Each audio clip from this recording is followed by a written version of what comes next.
Podpora strankam. Guillaume, kaj te muči danes?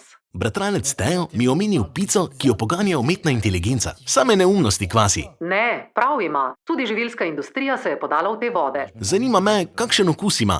Si kdaj polizal ploščo tiskanega vezja? Kako so umetno inteligenco spravili v pico? Očitno ne razumem vsega. Umetna inteligenca povsod?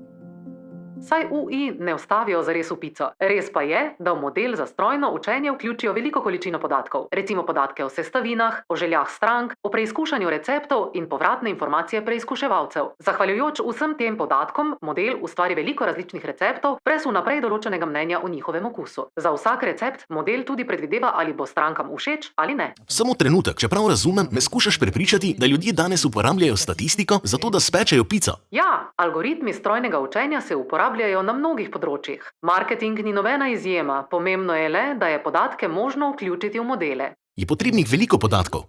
Ja, ogromno podatkov. Več, ko jih priskrbimo, bolje se modeli strojnega učenja naučijo, kako ustrezno predvideti nove podatke. Razumeš? Zdaj bolje razumem povezovanje masovnih podatkov, a čisto vse mi še vedno ni jasno. Še bolj se moram poglobiti.